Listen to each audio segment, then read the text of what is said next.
সাংগঠনিক শক্তি হারিয়েছে জঙ্গিরা, বলছে সিটিটিসি। হলি আর্টিজান মামলার আসামিদের সর্বোচ্চ শাস্তি চায় রাষ্ট্রপক্ষ। আদালতে না গিয়ে অডিও ভিডিওতে বিচার কাজে অংশগ্রহণ, উপেক্ষিত সুপ্রিম কোর্টের নির্দেশনা। ইউরো চ্যাম্পিয়নশিপে কোয়ার্টার ফাইনালে ইংল্যান্ড, অপর ম্যাচে জর্জিয়াকে 4-1 গোলে হারালো স্পেন।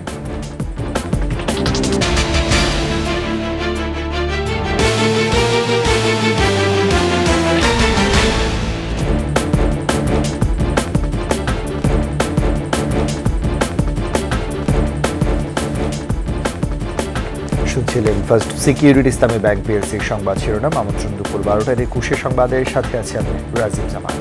আর দর্শক, 21 টেলিভিশনের সংবাদ একই সাথে সরাসরি দেখতে পাবেন আমাদের ফেসবুক পেজ www.facebook.com/2124online। হলি আর্টিজানের মতো আর কোনো ঘটনা ঘটানোর সাংগঠনিক শক্তি জঙ্গি গোষ্ঠীর নেই বলে দাবি করেছে counter terrorism and transnational crime unit CTTC. 8 বছর আগের ওই জঙ্গি হামলায় 24 জনকে হত্যার দায়ে কারাগারে আছে মৃত্যু কারাদণ্ড পাওয়া 7 জঙ্গি। তবে হাইকোর্টের পূর্ণাঙ্গ রায় বের হলে তাদের মৃত্যুদণ্ড চেয়ে আপিলে যাবেন রাষ্ট্রপক্ষ। মোহাম্মদ কবিরের রিপোর্ট। 2016 সালের 1 জুলাই রাতে রাজধানীর গুলশান হলি আর্টিজান বেকারিতে নৃশংস জঙ্গি হামলা চালায় বিপদগামী তরুণেরা। 17 বিদেশি নাগরিক সহ 20 জনকে হত্যা করে তারা। হামলা ঠেকাতে গিয়ে নিহত হন 2 পুলিশ কর্মকর্তা।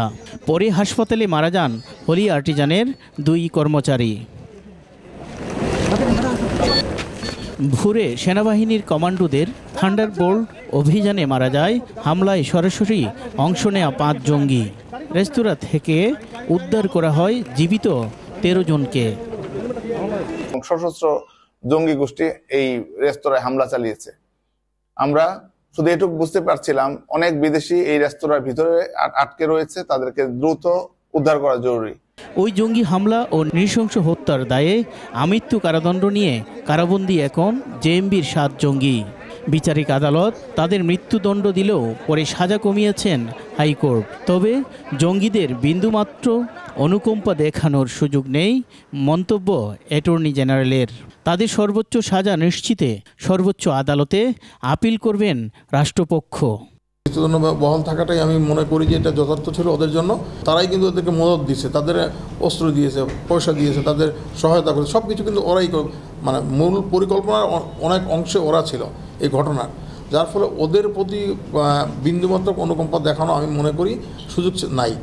জঙ্গি নেটওয়ার্ক ভেঙে দেওয়ায় সাংগঠনিকভাবে তাদের আর কোনো হামলার শক্তি নেই বলে জানিয়েছে সিটিটিসি। জামিনে থাকা জঙ্গিদের রাখা হয়েছে কঠোর নজরদারিতে। বিভিন্ন সময়ে তারা তাদের রিঅর্গানাইজ করার চেষ্টা করেছে, সংগঠিত হওয়ার চেষ্টা করেছে, কিন্তু আমাদের সিটিডিসি তথা বাংলাদেশ পুলিশের তৎপরতার কারণে তারা নিজেদের সংগঠিত হতে পারে নাই। তারা তাদের শনাক্ত বা সংগঠিত হওয়ার পূর্বেই আমরা তাদেরকে আইডেন্টিফাই করে আইনের আওতায় এনেছি। নতুন প্রজন্মকে জঙ্গি তৎপরতা মুক্ত রাখতে অনলাইনেও মনিটরিং করছে আইনশৃঙ্খলা বাহিনী। মোহাম্মদ কবির, 21 টেলিভিশন, ঢাকা। আদালতে হাজির না হয়ে অডিও ভিডিওতে দেশ বিদেশ থেকে বিচার কাজে অংশগ্রহণের বিষয়ে সুপ্রিম কোর্টের নির্দেশনা এখনো কোনো মামলাতেই প্রয়োগ হয়নি। আইন বিশেষজ্ঞরা বলছেন, আদালতগুলো উচ্চমাত্রার ইন্টারনেট সেবা, অবকাঠামো সহ অন্যান্য সুবিধা না থাকলে এই নির্দেশনা বাস্তবায়ন চ্যালেঞ্জের মুখে পড়বে। বিস্তারিত জানাচ্ছেন শাকার আরজু। মামলার বাদী বিবাদী কিংবা সাক্ষী হাজির না হওয়ায় বিচার কার্যক্রম দীর্ঘায়িত হয়, বাড়ে মামলা জট। মামলা নিষ্পত্তিতে বছরের পর বছর, যুগের পর যুগ কেটে যায়। দীর্ঘসূত্রিতায় হতাশাগ্রস্ত হন বিচার প্রার্থীরা। দেশের আদালতগুলোতে বিচারাধীন মামলা আছে প্রায় 42 লাখ। জট কমাতে বিভিন্ন সময় নানা উদ্যোগ নেওয়া হলেও নানা সংকটে আলোর মুখ দেখছে না। মামলা জট কমাতে গত বছর নিম্ন আদালতের বিচারকদের জন্য সুপ্রিম কোর্ট প্র্যাকটিস নির্দেশনা জারি করেন। ফলে আদালতে হাজির না হয়ে কারাগারে কিংবা দেশের বাইরে বসেও বিচার প্রত্যাশী বা বিচার সংশ্লিষ্টরা শুনানিতে অংশ নিতে পারবেন। হাসপাতাল, সেফ হোম, শিশু উন্নয়ন কেন্দ্র, নিরাপত্তা হেফাজত ছাড়াও অন্য যে কোনো স্থানে শুনানির ক্ষেত্রে সংশ্লিষ্ট প্রতিষ্ঠানের ব্যক্তিগণ সমন্বয়কারী হিসেবে থাকবেন। বছর পার হতে চললেও এখন পর্যন্ত একটি মামলাতেও প্রয়োগ হয়নি এই নির্দেশনা। তবে এটার অনেক চ্যালেঞ্জ রয়েছে। চ্যালেঞ্জটা হচ্ছে যে আমাদের দেশে বিচারিক আদালতগুলোতে এই ধরনের অবকাঠামো তৈরি করা প্রয়োজন। আমাদের খুব সুপার স্পিডি ইন্টারনেট প্রয়োজন, অত্যাধুনিক যন্ত্রপাতি প্রয়োজন। একই সাথে বিচারিক আদালতের বিজ্ঞ আইনজীবী, বিজ্ঞ বিচারক এবং অন্যান্য যারা অফিসিয়াল আছে প্রত্যেকের প্রশিক্ষণের প্রয়োজন এটি পরিচালনার জন্য, যাতে তার প্রোটোকলটা মেনে গ্রহণ করেন। তবে বাধা দূর করে তথ্য প্রযুক্তির মাধ্যমে মামলা পরিচালনা করলে মামলা নিষ্পত্তির হার বাড়বে বলেই মত দিলেন অ্যাটর্নি জেনারেল।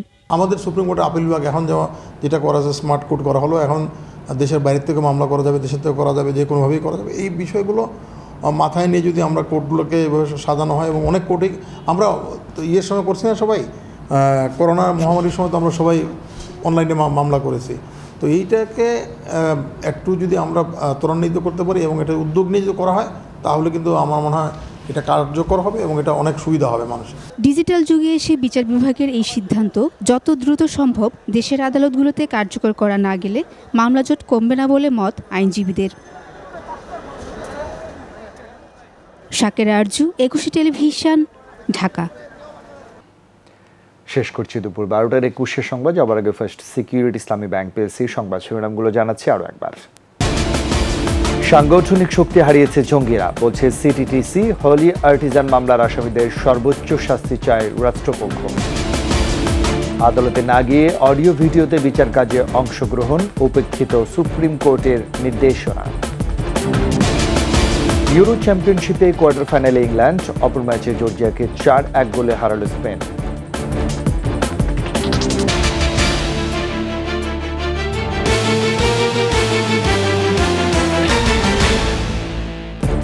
সবশেষ খবর জানতে ডায়াল করুন 202 নম্বরে, ভিজিট করুন 21.tv.com ওয়েবসাইটে, সারা ফেসবুকে ভিজিট করতে পারেন www.facebook.com/21 অনলাইনে। এতক্ষণ সাথে থাকার জন্য ধন্যবাদ।